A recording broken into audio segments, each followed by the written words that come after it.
জি ভাই, আমরা নারায়ণগঞ্জে ভাই, আমি আগে আপনার কাছে অনুমতি নেই।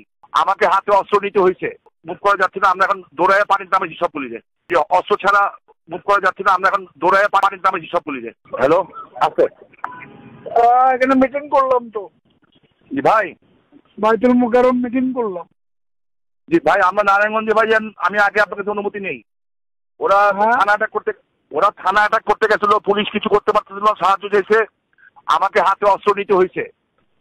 আমি কিন্তু এখন আর অস্ত্র ছাড়া মুভ করা যাচ্ছে না। আমরা এখন দৌড়ায় পানির নামে সব পুলিশে, দুটায় ধরছি। এখন যাচ্ছি সিদ্ধিগঞ্জে। আর সজল মোল্লা ওদের সাথে আলাপ করছি যে তোমরা আমাকে সাপোর্ট দাও, আমরা চিটাং রোড খালি করতেছি। মানে আপনার কাছে বলে নিলাম, আপনি নেত্রীর কাছে বলে দিবেন অস্ত্র হাতে ছবি আসলে যাতে রাগ না করে। ঠিক আছে, এখানে আর কোনো উপায় নেই ভাইজান। জি, আসসালামু আলাইকুম।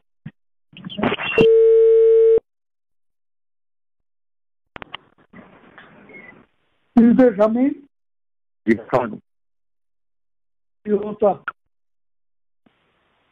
অবস্থা ভাই, মানে মানে আমাদের নারায়ণগঞ্জে যেটা বর্তমান অবস্থা, প্রশাসন কেউ আছে বলে মনে হচ্ছে না।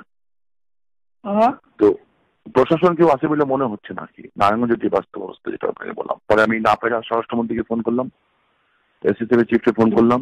ওই অস্ত্রাগার লুট করতে গেছিল যে রাইফেল ক্লাবের, আগুন দিছে, বাট নোবডি গো দেয়ার। পরে আমাদের